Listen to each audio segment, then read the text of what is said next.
Good evening, Dhamma friends. Terwan Saranai. We also greet our friend who joined from Sri Lanka. May you have a very good morning. Today we are going to study the Dhamma in the Sutta study class again. It is June 8th here, Saturday, and for Sri Lanka it's almost Sunday morning.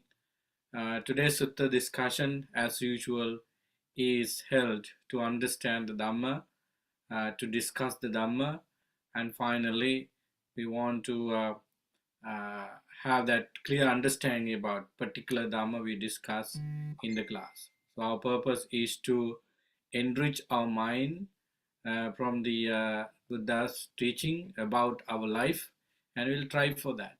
So in order to begin the Sutta study class with all kinds of wholesome thought, let me begin the Sutta study class by paying homage to the Supreme Buddha by reciting Namo Tassa 3 times.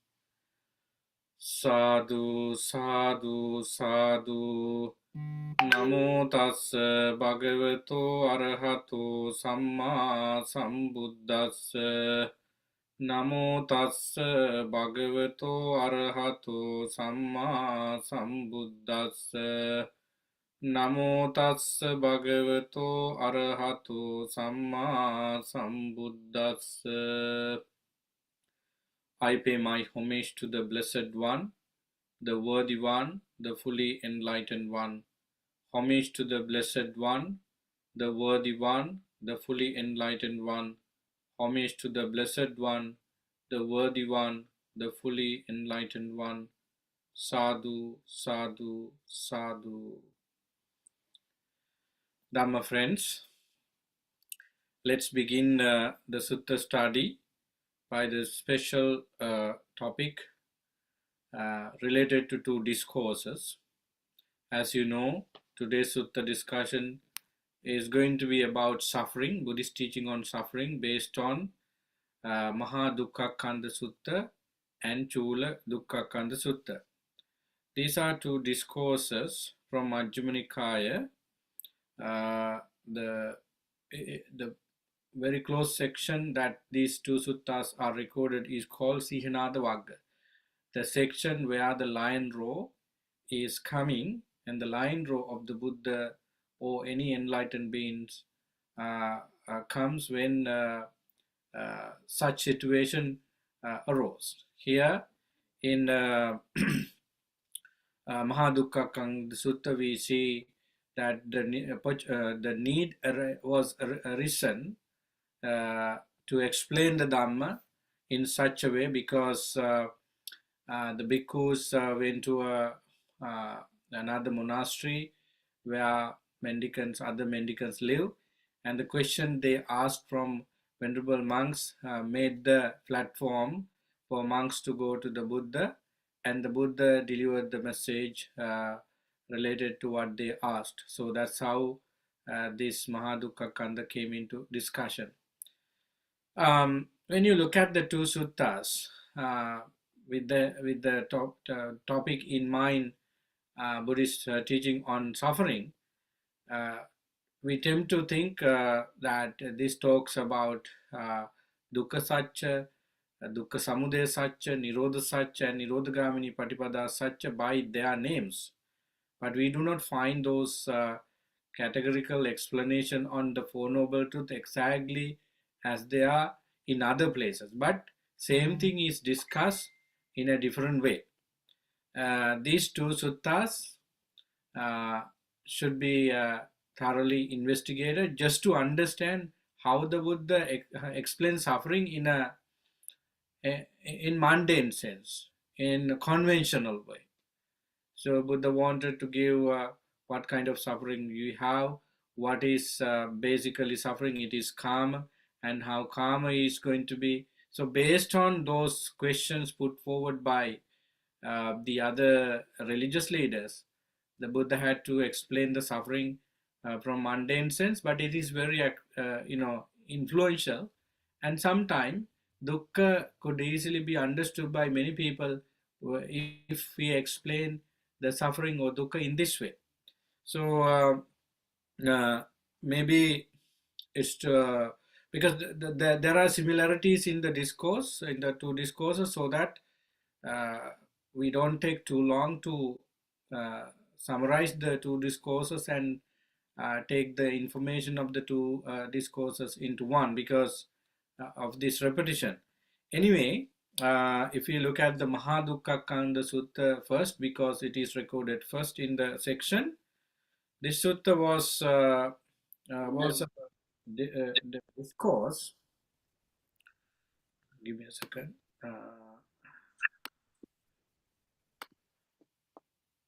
Uttered by the Buddha when he was at the Savatthi, Sambahula Bhikkhu, many monks. With the word Sambahula is many monks. Uh, they went on Pindapatha in the morning in somewhere in Savatthi, and they found that the time is not there are enough time to stay somewhere and go and Pindapatha. So what they was doing then, they went to Anyatityanam Paribhajakanam Aram. So they went to uh, a monastery where uh, other sectarian wanderers live. So we can see from the Maha Dukkhakkhandha Sutta that conversation between those monks and also those wanderers, and it is interesting. They were trying to say that our teaching is quite similar to the recluse Gautam because uh,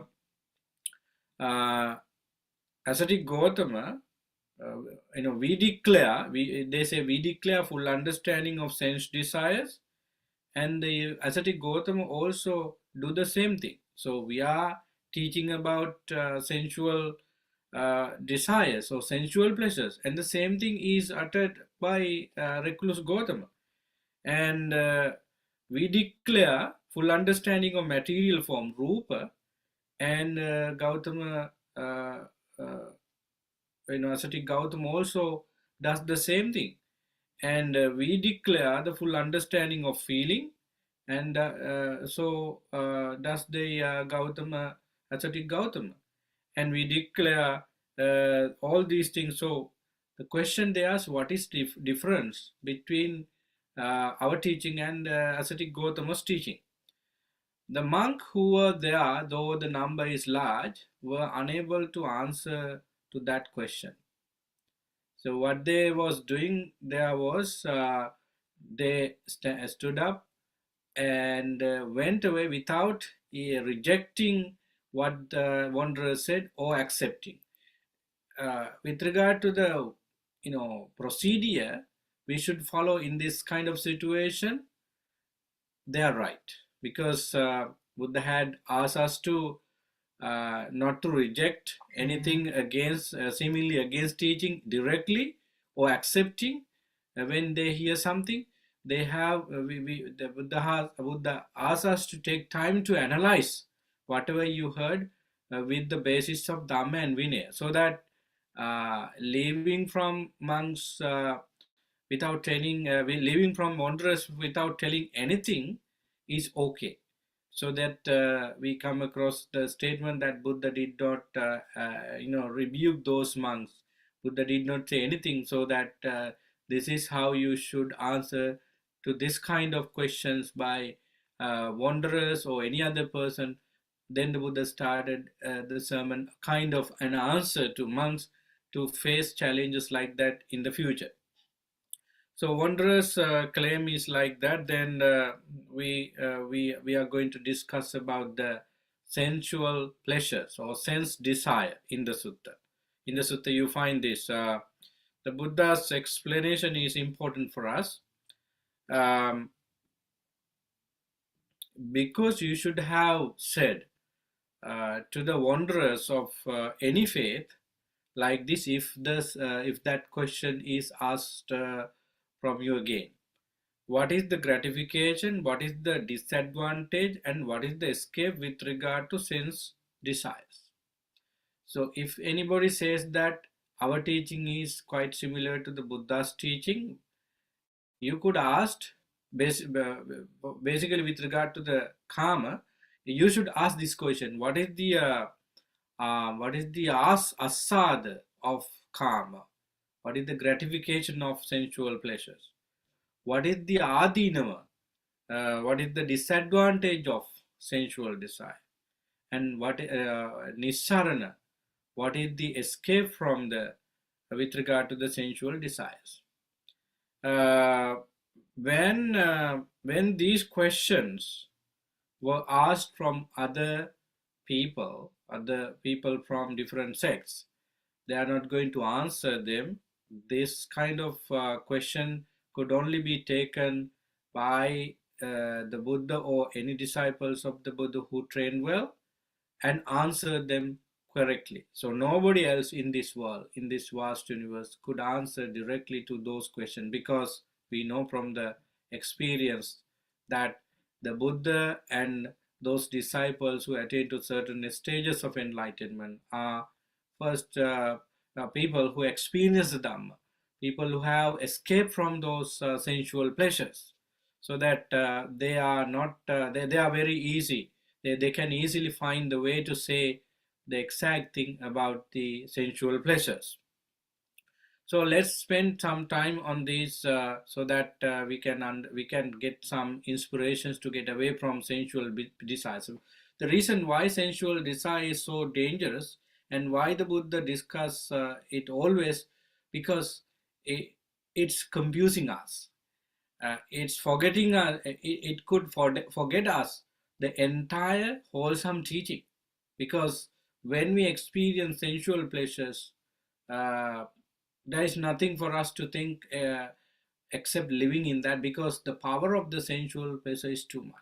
We are born to experience sensual pleasures, so that it's very difficult to escape from sensual pleasures when it is in us. But unless there is right understanding, I don't think nobody can escape from. Yoniso Manasikara, right understanding, Samadhi, along with the other qualities, should be there in our mind in order to escape from sensual desires. So that, uh,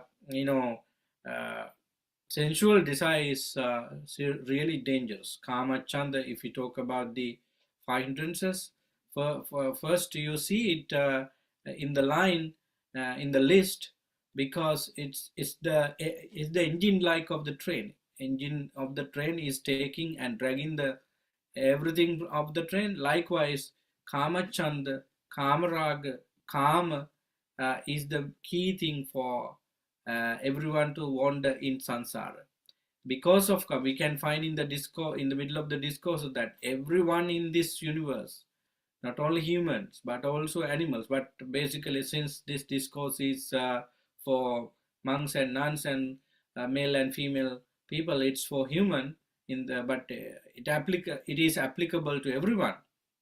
It says clearly that everything we do in the world for survival, for living, whatever word we use, it's fine. That is because of karma. So the gratification, if we talk about gratification, asada of karma, we can say that uh, five code of sensual pleasures are there. What are them? Visual form, sounds, smells, and taste and touch. These are the five code of sensual pleasure. These are code. These are the domain that we take sensual pleasures in. These are the channels. These are the objects of sensual pleasures. So visual form. We attach to visual form. We like the visual form. We wish for seeing visual form, which we like was. And sounds. We like some sound, which means we don't like some other sounds.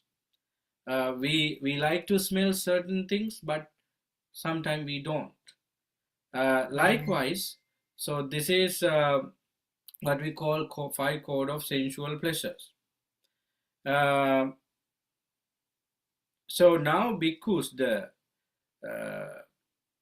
physical joy, like physical relaxation and mental pleasure, uh, arise on account of these five code of sensual pleasures. This is called gratification or asad. In other words, when you have these things coming in, such as form, sounds, smell, taste, and touch, the respectively a joy, physical joy or joy in the body and mind arises together, and that's called uh, asad. There are many suttas by that name asad in the in Nikayas, so you can Google and read. So it's not that difficult to understand what asad means. The gratification, the enjoyment, entertainment we get out of seeing, hearing, tasting, smelling, and touching.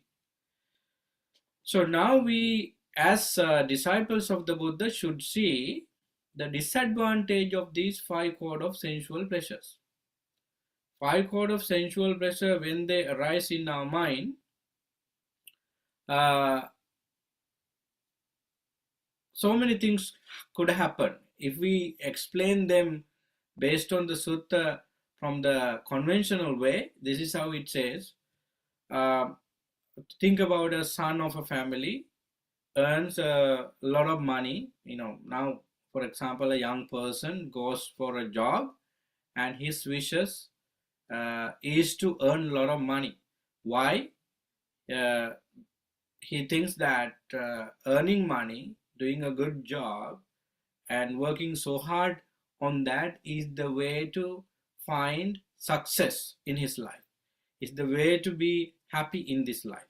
So here at the end, he at some point of his hard working, he is able to earn money.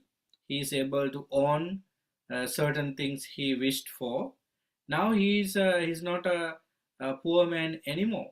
He is a very able person to do many things in the society like the other people. So now what happened to him when he earned some sort of money as he wished? He's now in a mindset to protect those things he earned. So now, earlier his mind was busy uh, with regard to earning money. Now he has already owned certain things. Now his mind is always working to how to protect. Yeah, is there any robber tonight to steal my property or whatever? So when I'm not there, what happened to them? So your mind is always asking questions. That is how sensual desire is working.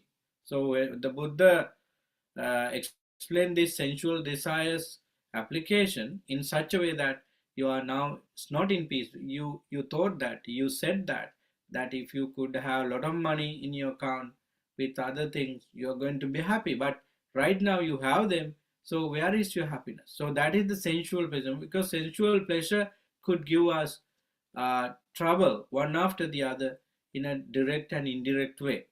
So the sutta is like a story uh, telling all these things, that when now not only you are unhappy about the you know about the security you have, there is a chance of tax filing tax to the government, and if the administration find out that you have earned a lot of money, that means that you have to give a lot of taxes. You have to give certain percentage of what you earn to the government, and there may be chances of powerful people come over and take your money back in different ways, because the government can do anything for your belongings. So then that is because of karma also. And then uh, when he strives for earning money, he has to undergo various problems, such as weather, and problems arises due to various type of people, and so on. So this is because of uh, sensual pleasures, and this is the disadvantage of sensual pleasures, adino. So basically, uh, if karma is not giving us any trouble, karma is good. This is why the Bodhisattva, even before the Bodhisattva to be the self-enlightened Buddha, he thought that this sensual pleasure is lived, and the happiness it gives is less with regard to the suffering it gives. So that jhanic pleasure, with regard happiness of the jhanic pleasure is okay, because that pleasure on jhana is not taken from any material thing. It is purely through putting your mind into a peaceful state you get it, so that it is away from this five chord of sensual pleasures. So that is recorded in the discourses. However, the other side of the story is that these five chord of sensual pleasure is karma, and whatever karma you experience is always with fear and disappointment, frustration, and sense of losing your security, and anything could happen. So that this is the drawback of karma or sensual pleasures. This is the disadvantage of it. So because this is the disadvantage with regard to sense desires, a mass of suffering seen here and now, having sense desires as the cause, the sense desire as the source, the sense desire as the basis for suffering, you have to work on that. So then Buddha talks about how sensual desire, produces quarrels, violence, and war, and a huge disaster. So the Buddha is talking about, because of the sensual desire, suffering arises in individuals, and in families, in societies, in countries, around the globe. Even it goes to the different realms also, not only in human existence. Where there is karma, where there is sensual pleasures, there is those problems. But the way some beings do them would be different. But where there is karma, there is that suffering. So Buddha said that the people as families and villages and provinces fight each other because of this karma.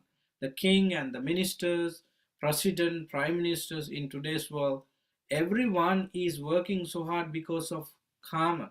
They want to be famous, they want to be powerful, they want to show their colors to others just because they need to keep them in control. Every bit of political activities, economical activities, whatever activities people do, they are all based on karma. So that this world is under karma, the realm of Mara. Even the Mara, the evil one who disturbed the Buddha for his enlightenment, came to the Buddha and suggested, of course, the Bodhisattva suggested that why you are in this forest without eating, without sleeping, your body is like a skeleton, it's time for you to die.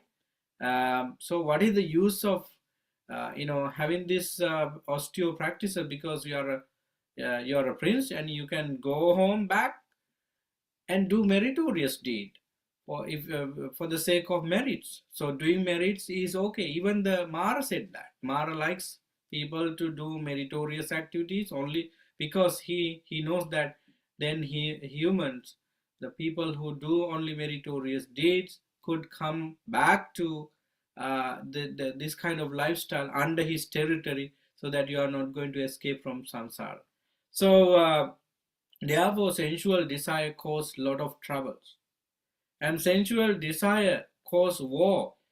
The First World War, Second World War, the wars before that, and a lot of conflicts, international and regional, national level, arose because of karma. And wherever they come, they are because of karma. So I should be here. This is mine. This is not mine. So all these questions are about sensual desires people have. So Buddha related to various things. Even robbery happens and killing living beings happen, and and people smuggle, they are all because of sensual pleasures. Um, so the whole mass of suffering due to sensual pleasures arises because of immoral behavior, immoral conduct. The Buddha said in the Sutta, because with sense desire as the cause, with sense desire as the source, sense desire as the basis, people do all kinds of immoral activities. As I said, they could violate panadipata, adinadana, kamesu vichachara, musavada. Because of the sensual desire, you tell lies. You could tell lies because of sensual desire. So Buddha has gone through a list of things that could happen in the society because of immoral behavior, and they are all because of sensual pleasures. Now, so far we have to remember with regard to suffering, the suffering is coming because of karma, and that is of course proven in the Four Noble Truths also. Look at the first discourse when he explained the Majjhima Patipada. There he takes time to clearly mention that suffering is because of tanha, three kinds of tanha, and if tanha is blocked, uh, the suffering is also gone related to it. So if you pull out tanha completely, suffering is also gone and you are in a peaceful state of mind. So we can say that tanha is the main cause for suffering, and padana and all the other things are all around the tanha, but tanha as a fact should be clearly said as the cause of suffering. So the tanha again is a big term, but karma is the main thing that tanha get in and become a strong one. So that's why we should understand that tanha and karma are not separate things; they are together. If you understand what karma is and how karma how karma giving us so much pleasure, and when you enjoy karma very much, you are going to fed up with that. If you eat the delicious, so-called delicious food every day, after 7 days, I would say you don't like it anymore because you fed up with that. There is a taste of those food. There is a different taste of the food. So the way they have made makes us happy with the color, with the shape. But if you are going to eat it every time, uh, you are going to lose that desire, because that entertaining feeling on that, because karma, you decided to eat that particular food because of karma, and when karma is into satisfied into a certain extent, it doesn't want and we don't enjoy very much. So this is karma, and this is sadha of the karma, and now and then we thought about the adino also. Now when you know that these are too dangerous, we have to escape from karma. So escape with regard to the sense desire, because how this escape happen? It is the removal of lustful desire for sense pleasures, the giving up of lustful desire. This is the escape with regard to sense desire. Yeah, wherever you started it, you have to end it. So if sensual desire or karma arises through seeing, hearing, tasting, smelling, then touching and thinking, even thinking we can add. So you have to look at those things. If you attach to what you see, there you have karma. So in order to overcome it, just analyze what you see from the vipassana point of view, that this is subject to change. Though it is mine, I cannot control it fully. It is a part of physical body which rely on the nutriment. So what I'm doing is helping, being outside. I help. So that's all you can think in order to escape from sensual desires from seeing. Because today we see and tomorrow we don't see it in the same way we saw it today. And every object in this world could be a calm object for people depending on what you think. So basically, escape uh, is happening when only you know them. This is why samadhi is important here, or yoniso manasikara is important here. When you take a couple of examples, couple of things, you can analyze karma into a finer, very smooth way and understand. So basically, difficult part is getting away from. You can see karma, you can see the asad of the karma, you can see nissarana of karma as a fact, but when you are really doing that, it's so difficult because a lot of people, a lot of things around us ask us to do the same thing throughout our life. But anyway, escape from karma, sensual pleasures is really, really important. Um, there is a statement again after that, because suppose there were a Shastriya girl or a Brahmin girl or a householder girl, 15 or 16 years old, not too tall, not too short, not too thin, not too fat, not too dark. So, right? So, is this the time? Because when her beauty and complexion would be at its right. So, Buddha said that imagine that there is a girl around between 16 and 20 who is very energetic, very beautiful, and dress well, and so the beauty and the complexion of that girl is so gorgeous.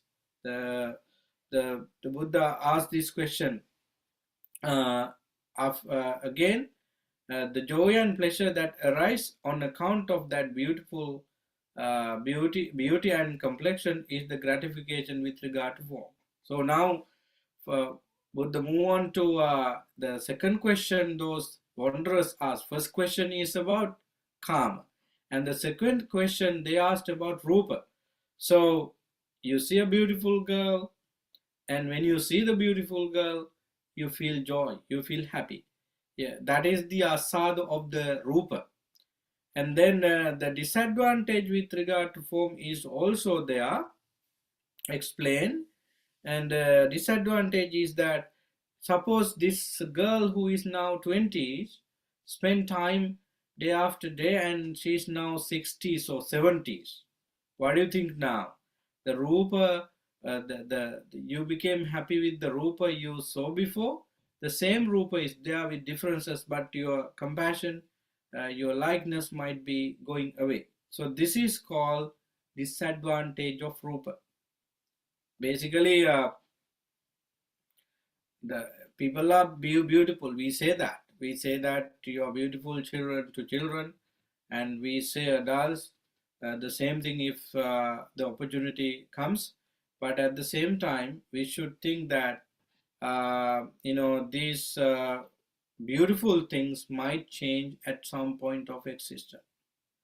So that is something we all should keep in mind. And then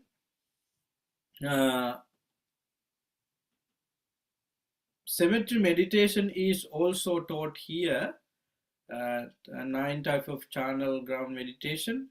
So basically it says that you might see this very same woman as a dead body cast aside in the channel ground, dead for a day, dead for 3 day or 2 day, whatever days, oozing with impurities. What do you think? Because have her previous beauty and complexion vanished? The disadvantage evident. Yes, Bante. So they say that disadvantage or adina of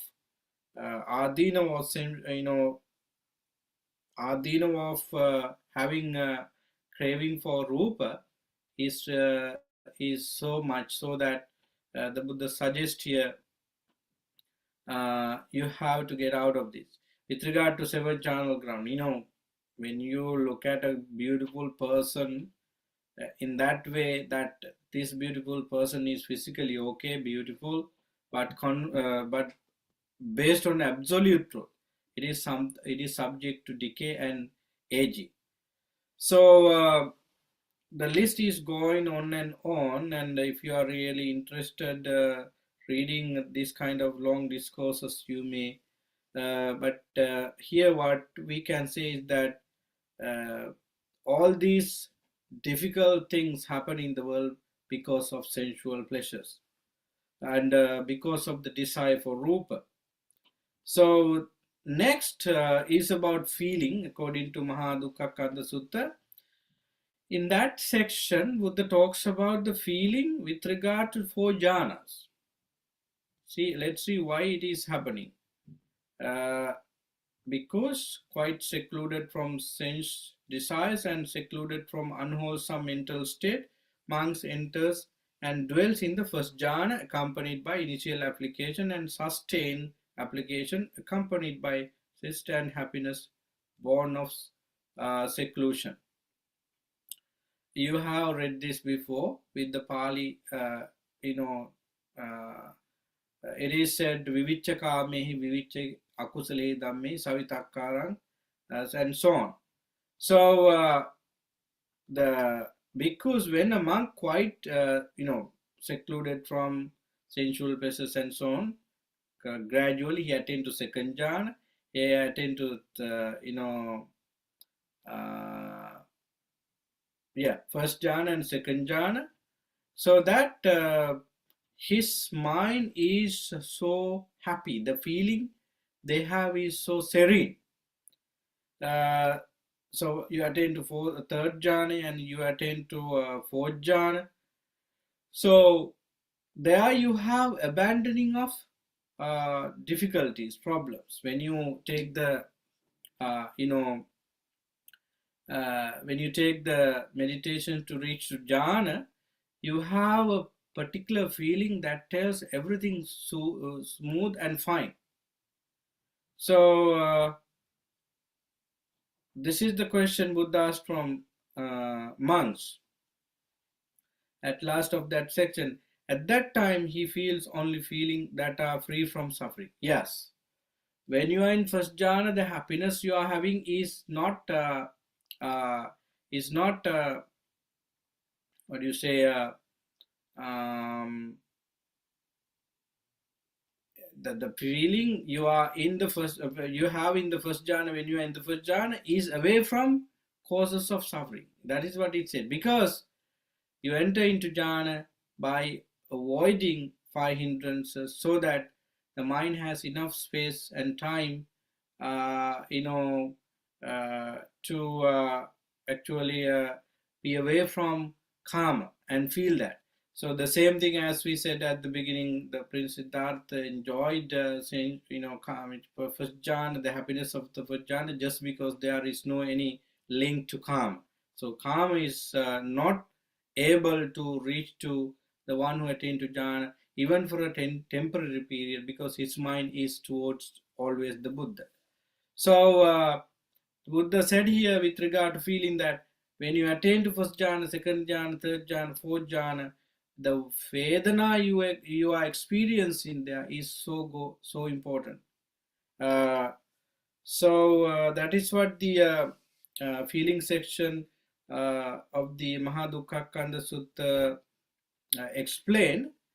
As I said at the beginning, these suttas, particularly Maha Dukkhakkhandha and Chula Dukkhakkhandha Sutta, tells us how we think about suffering from mundane angle. That's what I feel, because there you don't find any hard, any philosophical questions after this. And if there was something like that, we could have done that in a certain way. But anyway, Four Noble Truth is discussed in a different way, which is important for everyone to follow. Then Chula Dukkhakkhandha Sutta, we should turn into Chula Dukkhakkhandha Sutta also. It is also a wonderful piece of Dhamma as the way it is explained by the Buddha. So before we move forward with Chula Dukkhakkhandha Sutta, we can have a discussion because today the discourse is highly appreciated by that name by the Buddha, but everything is different now. So uh, you, uh, you can ask that question: what exactly this karma, or how exactly we do in the Dhamma just to away from, and how easy it is, and so on. So I think we can get some time to discuss the Dhamma in the Dukkhakkhandha Sutta if you really want to.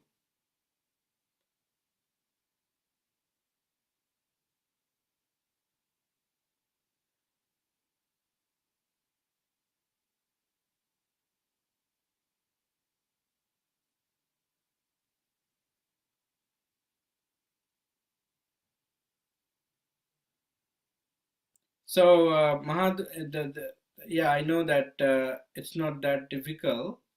The sutta content is direct, uh, and understanding about it is something easy because you know that the suffering in your life is always there. Yes, Dr. Pierre, you are still muted. Okay, when it comes to sensuality, I mean, sensuality is defined as sankalpa rago purisasa kamo, mate kamayani chitrani loki. In other words, sensuality is the greedy intentions are your sensuality, not the sensuality is not the sensual cause itself, not the sound, the what you see there. It is not the sensuality there. It's the create what you create in your thought is greed intention, sankalpa, rago. That's the craving towards that thought about that object. That is sensuality, right? But it's not the sensual object itself. Nate kamayani chitrani loke. The beautiful objects are there as it is. Nothing wrong in that.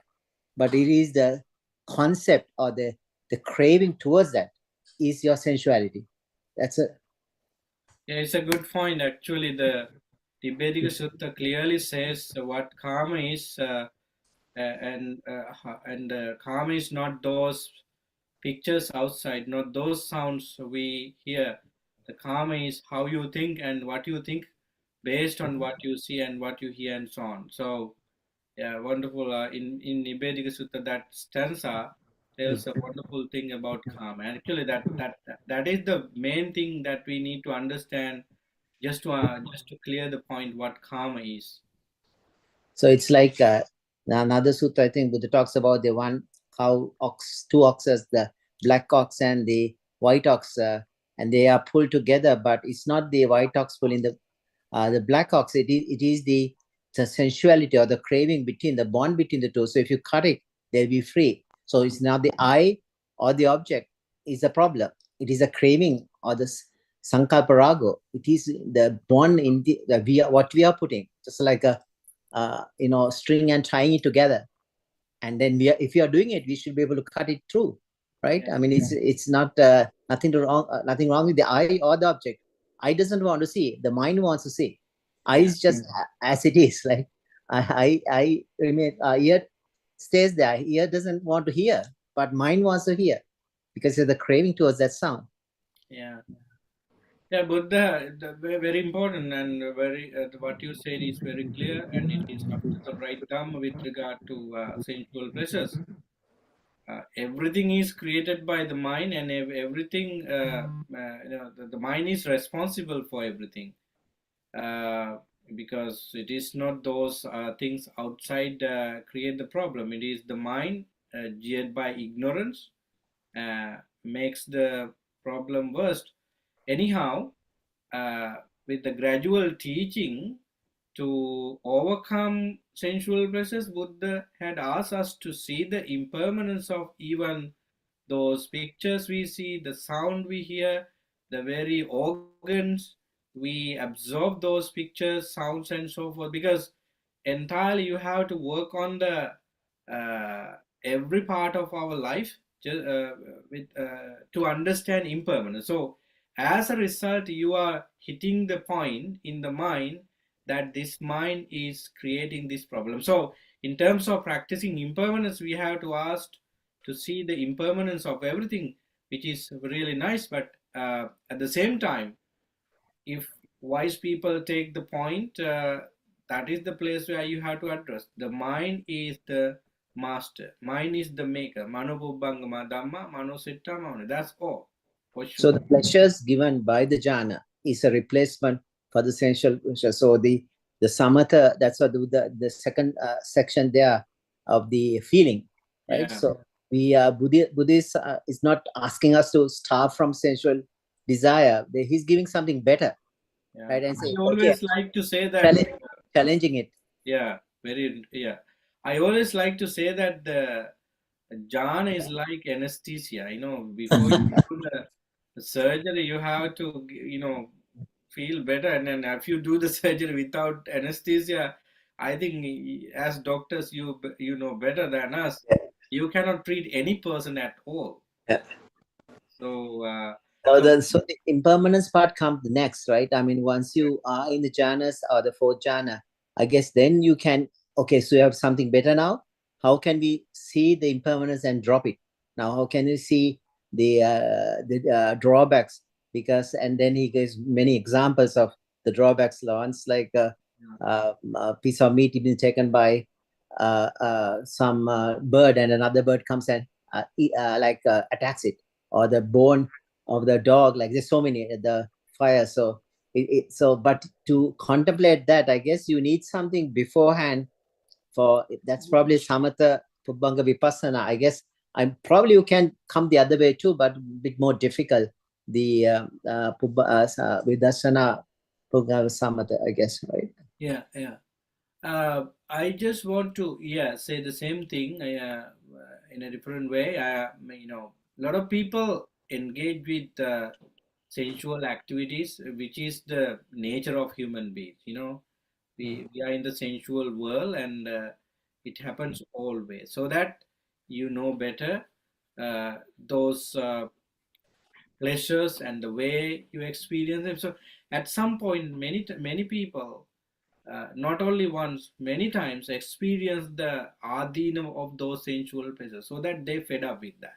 So Hmm. that is the avenue that these teaching should be incorporated into, so that the Buddha suggested that don't worry, those happiness are temporary, and there is a happiness that is Yeah, highly appreciated, but without any effort. problem of suffering. Yeah. Yeah.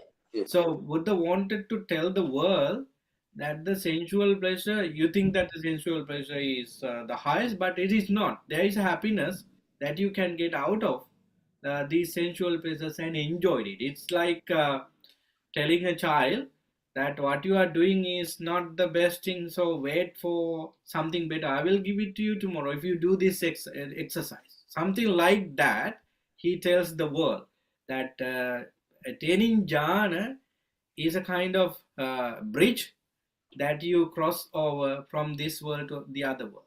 Yeah, so the Dhamma Sukha Viharati, like I guess at will, right? You can have it anytime you want. Yeah. Interestingly, yeah. Thank you, I, Bhante.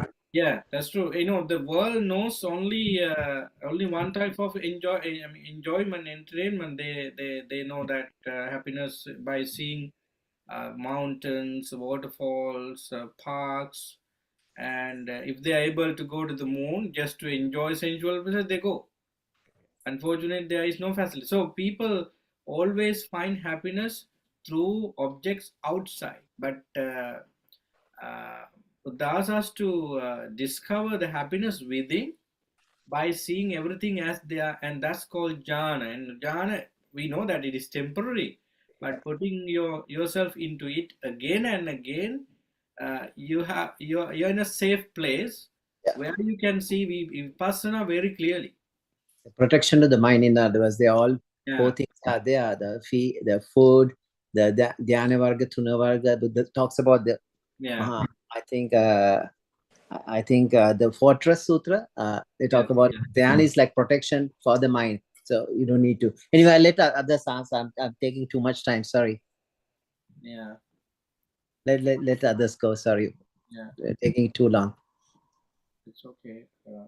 They can raise their hand, and uh, who is going to go next? If you have anything to say,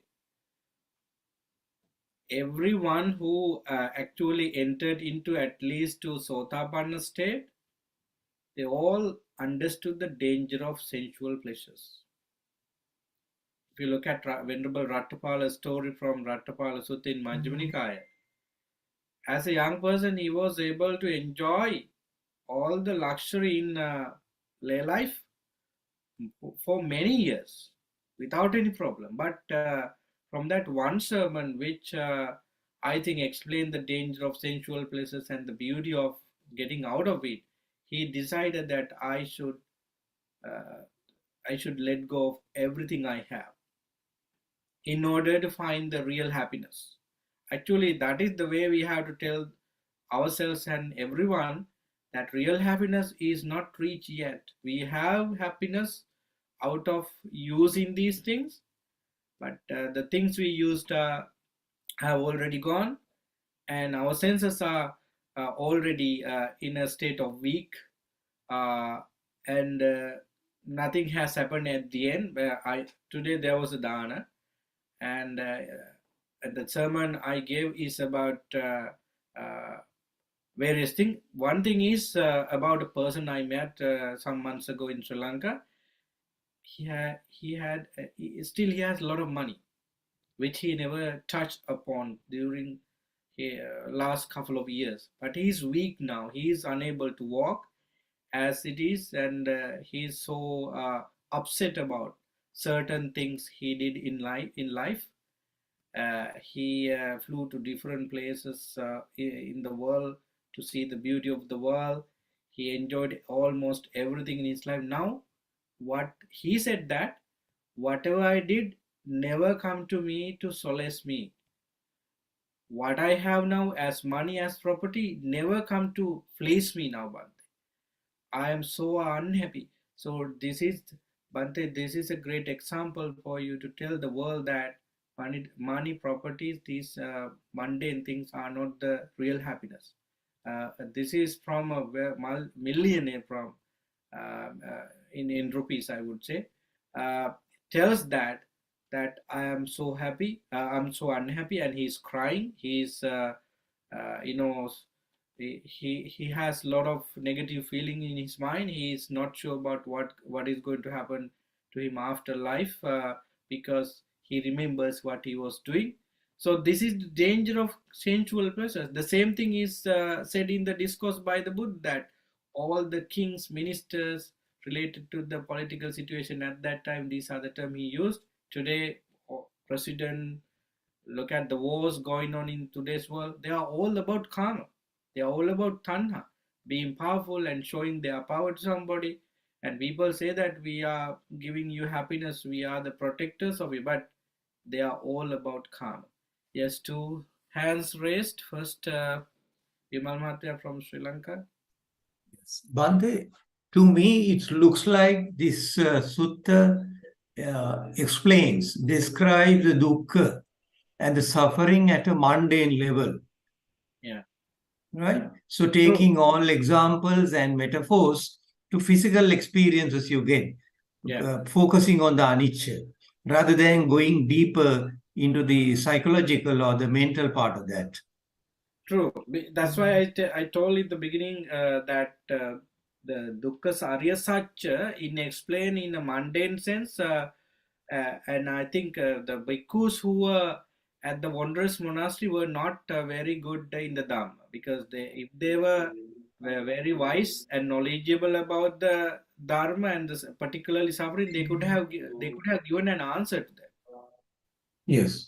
Therefore, the Buddha delivered the sutta to this huge number of monks who are still maybe beginners, on the subject, so that Buddha wanted to give the Dhamma in a way they understand.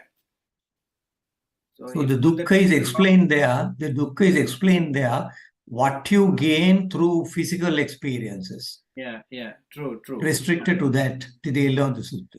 yeah. Am I right? You are right, because Buddha is talking about, well, we look at young person who is always willing to earn money, and he's going to do that, and at some point he earned everything, and now he's spending his whole time to protect them from others, even the government, and robbers could happen, disasters could happen. So yeah, physical suffering. And then when you come down further in the sutta, you talk about the aging, you talk about other things. So yes, Exactly. manifestation of physical suffering is highly talked, because in one place in this sutta, Buddha talks about the other people, other wanderers thought that King Ajatasattu, King Kosala, all these kings, you know, experience happiness. According to them, that is happiness. But Buddha tells the monk that it is inferior happiness, happiness out of, it is nothing but karma. But this is what I say as happiness. It's all about jhana. So first and foremost, Buddha wanted to encourage this group of monks that happiness, usually people talk, including those wanderers, is minor, short-lived, but the happiness I'm talking about in the Sahasana is much higher and away from calm. Yeah, you're right in the point. So what you can experience through senses, the sensual pleasures, Yeah, through physical experiences, what you can see and what you can hear, and how you can suffer, and feel. yeah. With the metaphors used in that sutta is all related to physically what's happening around us. Am I Yeah, right? yeah. Doesn't go deeper into the physical, the more philosophical explanations. Yeah, the Buddha did not want to do that, because the first listeners are not that wise, and they were bhikkhus who I think are beginners of the training. Correct. Thank you, Bante. Okay. Yes, Chandran, you can. Yeah, my point was brought up because in this sutta, it is completely an answer what you should know to give when somebody asks something like that. Sensual pleasure is, we also know, we understand, and all these things. It is the same. When a comparison comes, this sutta shows how you should handle such situations, like what are sensual pleasures and how you get it, and Buddha doesn't touch even the five aggregates or nothing, because it is limited to the answer. So we have to remember that that point was explained by you, and was anyway, because I raised my hand, I just mentioned. Yeah, true. What you said is true. Yeah, we as disciple of the Buddha should be ready to enlighten others if we are asked those questions. Of course, we are all ambassadors of Buddha's teaching. That's when the Buddha said that I teach the Dhamma to fourfold disciples, and I do not pass away until I said everything about nirvana and the path to nirvana, and until they mastered on that, I do not go. So that message tells us that we all should know what the Buddha said for the sake of ourselves and everybody else around us, and otherwise nobody will understand the Buddha's teaching. So it is we who should know what exactly Buddha said, with this fact, with that fact, and how we answer this question. We don't want to win over, but we want to tell the truth to people, so that if they are wise, they will understand, and it's a double merit for us, because Dhammadanam Sabbadanam Dhammadanam Jinati. If you explain the Dhamma to somebody without any expectation, they will realize how good you are and what kind of dharma you practice, and it's a meritorious power for you. So basically, yes, I agree with that. That we should uh, we should know the answers for those questions. Imagine that you would ask these questions when you go on a trip to Sri Lanka, wherever. I have come across many times those people who ask question, why do you practice meditation? What kind of life you are living with this robe and so on. So we would be able to distinguish our practice versus general practice that many people do, to show that we are doing right thing. And then we cannot we cannot do anything wrong there. We have to tell simply that this is what I do, this is what I believe, these are all what the Buddha said, and so forth. Yeah. Thiruvan Saranai. It's not only a duty of monks and nuns.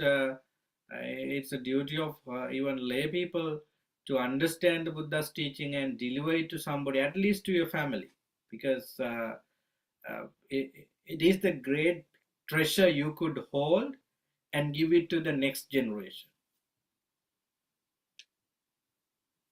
Yes, I think the Chula Dukkhakkhandha Sutta is also such a nice one with, but it's going on the same line.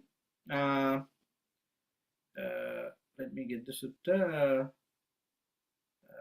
Chula Dukkhakkhandha Sutta. But the place it was delivered is different from the Maha Dukkhakkhandha Sutta. When the one of the brothers of the Buddha is Mahanama, and the Mahanama asked the question, this greed, hatred, and ignorance are corruptions of mind. I think these statements are very important in Pali. Greed, hatred, lobha, dvesa, moha are the corruptions of mind. Despite understanding this, sometimes my mind is occupied by thoughts of greed, hatred, and ignorance. I wonder what qualities remain in me that I have such thought. So, very important thing he said. He said something practical for many people. Of course, we know that greed, hatred, and ignorance are the defilement in the mind. They are the root of defilement. Having known these things, still I feel greed, hatred, ignorance. So why this come? Why this happened to me? Mahanama, there is a quality that remain in you that makes you have such thoughts. Mahanama, it is simple. Why greed is arising in you? Why hatred appear in you? And because it is over there. That's why it comes. Right? So, for if you had given up that quality, you would not still be living at home and enjoying sensual pleasure. Mahanama, if you don't have greed, hatred, and ignorance, you are not going to be Mahanama anymore at home. You let go of everything you have and become a mendicant, because you are there. You are still there because of greed, hatred, and ignorance. So there is a point here. Even we as monks still in the monastery, it doesn't mean that we have let go of desire 100%. Anyhow, the statement is that we between the Buddha and Mahanama, this question is really related to. So I am the Buddha, and these venerable monks are, Arya Savakas, because they have let go of greed, hatred, and ignorance. That's why they renounce the household life. But you are in the household yet, still because you have greed, hatred, and ignorance. That's how we should understand that. So there we see the Buddha talks about the sensual pleasures. Sensual pleasures give little gratification but much suffering and distress, and they are all the more full of drawback. So Mahanama, even though a noble disciple has clearly seen this with right wisdom, as long as they do not achieve the rapture and bliss that are apart from sensual pleasures and unskillful qualities, or something even more peaceful than that, they can return to sensual pleasures. So, yeah. So, unless you understand or unless you reflect in a wise way that these are, rapture, pleasure, ekaggata, and so on, you cannot be in the first jhana. In a simple term, you have to uh, achieve these levels of peace and happiness. Then only you can get out of sensual pleasures. So Buddha here talks about his own experience as the unawakened bodhisattva. He tells Mahanam that sensual pleasure arose in him, and this is how he deal with that. And there again we see the same thing as in Maha Dukkhakkhandha Sutta. Gratification or the asada is explained, adino is explained, and so you can go on these passages if you like. So what I want to say is that Chula Dukkhakkhandha Sutta is also tells the way to get out of sensual pleasures basically, and there you find peace and happiness. Of course, if it is not the perfect peace, but you have gone through a certain level to get the peace and happiness which are highly emphasized by the Buddha. This Chula Dukkhakkhandha Sutta is a conversation between the Buddha and the Mahanam, the brother of the Buddha.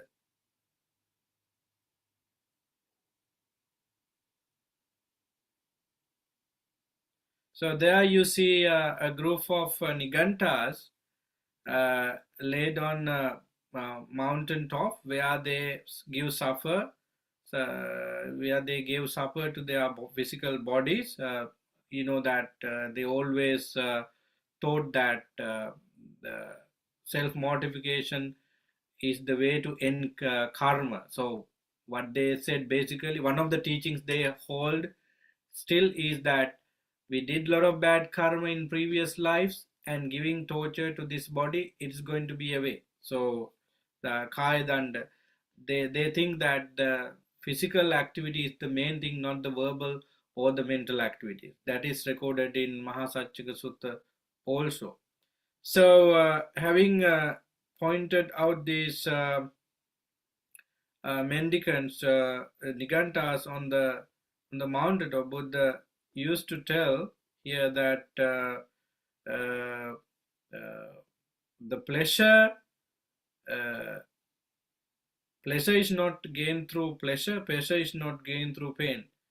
Pleasure is if pleasure is gained through pleasure, and if pleasure is gained through pain, this is not going to work. There we have that examples of Bimbisara. So if you go to the end of the Chula Dukkhakkhandha Sutta, you see this conversation. Anyhow, that sutta is also telling us the urgency of getting out of sensual pleasures.